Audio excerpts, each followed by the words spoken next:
Yes, Iburoje mtaalamu boy. Chemo kwa digiri. Hatuwezi karibisha Rigathi hapa Emurwa digiri. Hakuna. Rigathi Gachagua was impeached na maneno yake iliishia siku hiyo. And the issue is, nimesema Ngeno aliuawa. Na tunataka Murkomen atoe CCTV pahali ndege iliwekewa mafuta.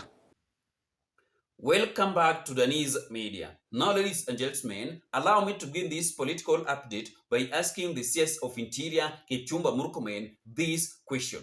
Why is it that when opposition leaders in Kenya say anything within the political space ahead of 2027 general election, action is being taken, but when the leaders within the broad-based government say anything within the political space ahead of 2027 general election, action is not being taken? Why? My question is, we were called hyena. Why didn't you arrest that person? You are arresting a person that amesema tu kidogo tu. Nyinyi mnatushikia watu wetu. Release them. We have nothing to negotiate with the government. We are tired of this government. Because some days ago, Gachagua was arrested because of a political remarks that he made during the by-election campaign in Olkalo constituency, Nyandarua County. But when Peter Kaluma speaks so reckless within the political space a day before Linda Mwananchi people being seriously attacked, action was not taken. Yeah, taking a look at your statement, Dr. Omai. Right. 8 paragraphs makes no mention of the lawmaker other than condemning what happened, and it was signed by you on the 16th of August. If we compare this to how fast you are in summoning the Mokoroeni lawmaker John Gachagua, there is certain belief amongst the opposition that you are not fastidious on pro-government political personalities, as you are on the other end. For example, your statement makes no mention of the unfortunate remarks by Peter Opondo Kaluma. Why is that the case? I don't think so, Ayub. What normally happens is this. You see, in the case of Gachagua, if you can recall, as soon as the happening happened, all right, was it in Olkalau? It was in Nyeri County. In Nyeri County, the DCI moved in very fast. Up to now, Peter Kaluma have not been arrested, yet evidence is there. Mbona ya kushikwa na Gachagua alishikwa? Kwa nini? You want answers? Secondly, as we speak right now, Gachagua is being expected to visit Emurwa Dikirr constituency to speak with Kalenjin. Emurwa Dikirr constituency member of parliament have threatened Rigathi Gachagua alongside other goons, but NCIC have not said anything on that matter. Alafu wengine anataka kutuletea maneno ya kisirani ya kusema tunaenda kwa DCP. DCP ni nini hapa? Hakuna. Tumesema kama watu wa Emurwa Dikirr, Gachagua usijaribu kukuja hapa Emurwa Dikirr. Hapa ni UDA. Anasema anakuja Emurwa Dikirr on Friday 21st. Gachagua, nataka nikueleze na usikie vizuri sana kutoka kwangu. Hapa Emurwa Dikirr, usifikirie wewe na hao watu wenye walikuja kwako kuiba disco na kuongea vitu yenye hatuelewi. Wewe na akili yako ndogo uliona hawa ukafikiria watu wenye wako kwa ground wanafanana na hao. Sisi ni watu tofauti, na ukitaka kujua jaribu ulete hiyo maneno yako ya ukabila on Friday. Gachagua, nataka nikuambie, stop dragging our leaders into your petty politics. Wacha kuleta siasa yako ya ukabila kuweka viongozi wetu, na unasema sijui huyu amepanga hii na amepanga hii. Gachagua, what I can assure you, kama unajiamini vizuri, kuja hiyo Friday 21st ukanyage hiyo Emurwa Dikirr, uone utawacha hiyo suruali yako kubwa na utoroke hapa. Gachagua, utawacha hiyo suruali yako kubwa na utoroke ukijaribu kutuletea mambo ya ukabila hapa Emurwa Dikirr. Nitoboe nisitoboe? Niseme nisiseme?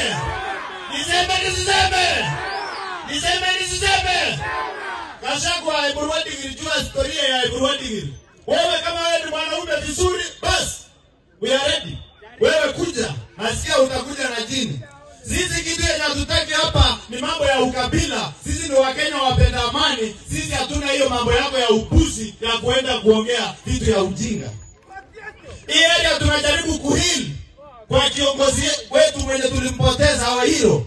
the late Joanna Ngeno, mwenye tunasema rest in peace, unakuja kutuambia mambo yako ya upuzi, na sisi tulikuwa tunangojea mambo ya investigation ya serikali. Unakuja kutuambia mambo yako matope. Na kama hiyo ndio unataka kukuja kutueleza Murkomen, we will deal with you recklessly. Hatuwezi kukupatia room hapa Murkomen ya kukuja kuongea hiyo upuzi yako. Nakasema wacha nikwambie. Hiyo loan yako hapa hakuna mtu anaweza baa na utaacha. Sijui nani atakufuata nayo. Hapo maribe ndio wako. Ingo kazi ndio mimi. Hata sijaribu kukuja hapa Murkomen. Uwezi tusi rais. Useme ati rais ni nyoka.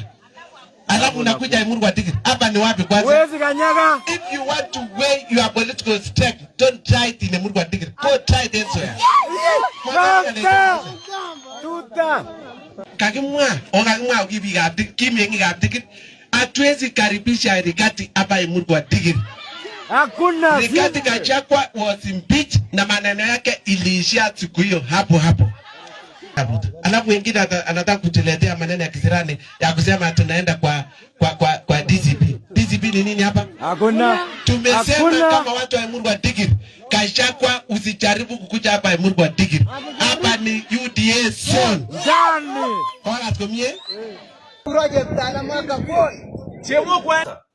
They are busy threatening Rigathi Gachagua, but the security chiefs in Kenya are silent. Why? Hata mimi nataka kwenda Murkomen. Kwa Kipsigis wameniita on Friday 21st. Huyu Murkomen ametuma mjumbe, the new one, ametangaza Rigiji ataenda huko. No statement from NCIC. IG, you don't say anything. MP is threatening Rigiji, you say nothing. And the issue is, nimesema Ngeno aliuawa. Na tunataka Murkomen atoe CCTV pahali ndege iliwekewa mafuta.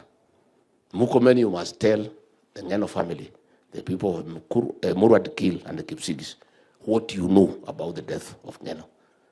Hata ukinizuia kuenda Murkomen, lazima siku moja utasema what happened. So huyo mjumbe na Murkomen ndio anasema nisiende huko, nisiende kuongea na wa Kipsigis. Lakini nitaenda. Kwanza nataka nifike kwa mamake mzazi Ngeno. Ndio ile maneno yote ninajua kwanza nimpatie kabla sijatangaza kwa Kenya. I want to tell her how her son was killed and what I know, so that ajue. So we'll be in Murkomen. Na ukitaka kutupangia vita, wewe panga. Sisi tutakuja tu. Umetupangia miaka. Gachagua amekuwa threatened. There is no action. Evidence is there. Wamenyamaza tu. They have threatened to assassinate Rigathi Gachagua tomorrow during his special political event in Narok County, but there is no action that have been taken. Kwa nini? They are waiting for a political blame game. Watu wakishauliwa huko.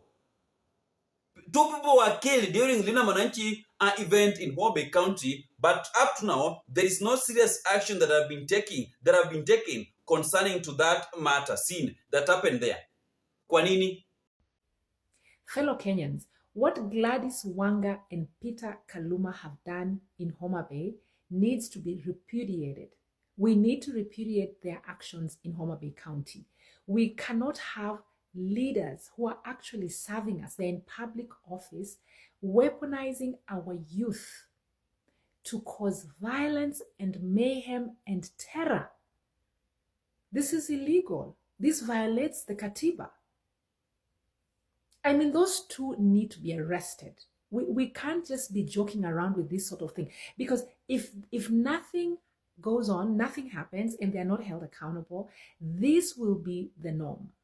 This is a litmus test of what is yet to come. If we do nothing about it, if the state does not take action, which I highly doubt they will, then we know for sure that come 2027, it'll even be more worse than what we saw today. And you know what is so sad, guys, is that our leaders are simply using our youth. They've kept the youth in poverty. They've kept our youth unemployed. They've unalived our youth. They have lied to them. They have passed laws that actually keep our families impoverished. This is what these leaders have done. They have not done any meaningful development in a lot of counties in Kenya, guys. I mean, look at the places that Mheshimiwa Sifuna had to pass through to even get to Homa Bay. Very rural with no roads, no healthcare facilities along the way. I didn't even see a single gas station. And let me tell you guys something. These leaders we have right now, this crop of leaders, they just want to make sure you stay in the dark, don't have an idea what's happening, don't have money, you're broke, and then they'll just keep on coming and giving you breadcrumbs, lying to you, so that you can stay that way and they can stay in power and rule you forever. That's what they want. And while they're doing all that, their children are living their best lives. Their loved ones are living their best lives. Nyinyi mjenda runda, mjenda Karen wengine wenu, and see how these people live. They don't even go to supermarkets to buy anything. Everything is done for them. They live their best lives while they make sure you are on the streets, running around, chasing after them. That's what they do. And they don't have any vision of you guys ever moving from that place where you are. No. They don't have that vision. Their vision is ensuring that they have as many poor masses as possible so that they can hold on to power for life. That's the truth. And so when you guys keep on saying, let's elect them again, let's do this, you are joking. Somebody who is in their late 50s or already 60, in 20 years, how old are they going to be? And where will they be? Na unaacha mtu kama huyo akupange na future yako. Right now, you might not see it, some of you. But very soon, you will realize that you allowed a deceiving leadership to rob you of your most valuable years. Yeah, years that you will never recover. The youth are supposed to be in power right now. The young people, the ones who really understand what's happening. That's who should be in leadership.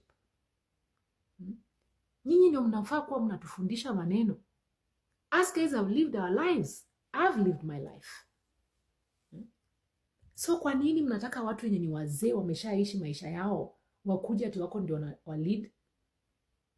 When you know very well those guys don't care about you. Na mkienda hata kujaribu kugonga kwa gate hawatawafungulia. Maybe right now because it's political season utaenda ugonge wa kufungulie. But once all this is over, you can't even go there. Wait until someone you love falls sick. Alafu anze kusema mbeho, nisaidie. Muone kama atawasaidia. This is the time, Kenyan youth. This is the time. The freedom that you have been yearning for is here for the taking. So mkiendelea kusema 2-term, you will not blame God. You will blame yourself. Hakuna mtu mwingine.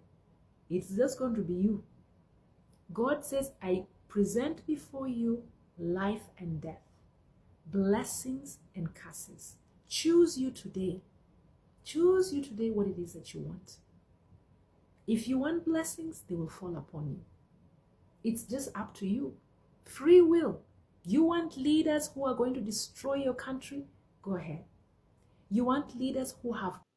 And before we proceed, please consider liking the video. When you like the video, you automatically show us your support on what I'm doing on this platform. Thank you so much for that support of the like.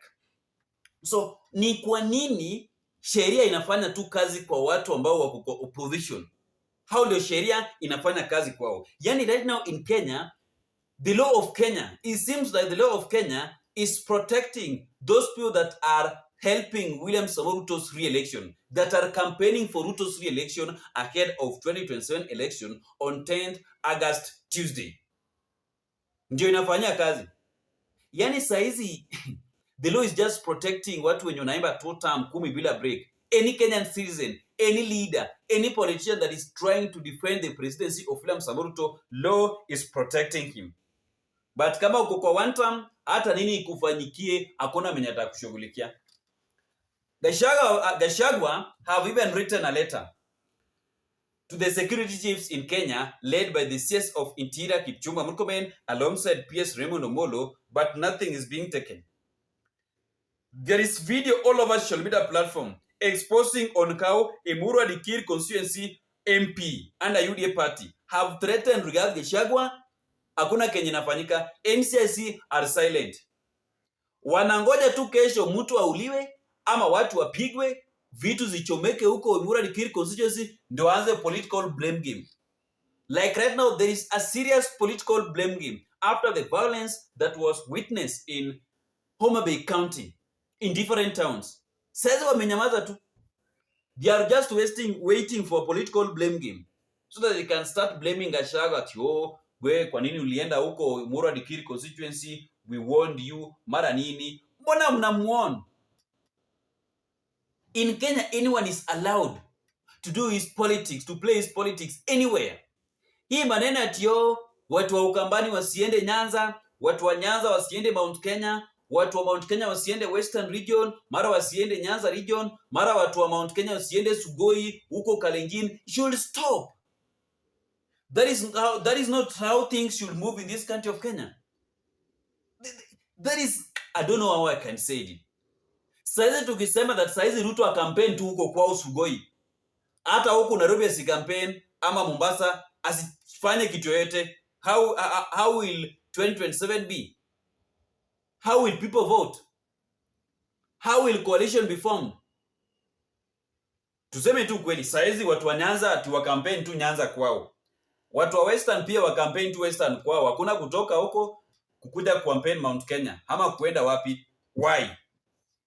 Ushawahi sikia Rigathi Gachagua akiwarn William Samoei Ruto ku campaign Mount Kenya? Mbona saizi watu wake wanapiga Rigathi Gachagua? They are now financing Gachagua's attack. Watu waende wapige Rigathi Gachagua huko. It is just 4 days ago when Gachagua was seriously attacked alongside other journalists during their event in Nakuru. Was it in Nakuru or Naivasha? There was no action that was taken. Citizen TV reporter vehicle was beaten alongside Standard Media Group. Wao watu walipigwa. Vitu zikaibiwa. Up to now, there is no action that have been taken. Lakini ingekuwa ni vitu za watu wa totem ndio zimeharibika, ungeona venye watu wangeshikwa. Ungeona. So right now, it is now officially that law is only working for Kenyans that are supporting the William Samoei Ruto's government. Kama you support William Samoei Ruto's government, there is no way that our law will help you. But that is not things should happen. Hawa mapolisi huwa wanalipa through our taxes. Najua mimi wanalipa tax every month. Over 10,000 huwa inakatwa kwa salary yangu. I pay tax every month. Over 10,000 kila mwezi. But why is it that the police officers in Kenya are not acting independently? They are busy supporting the interest of the government.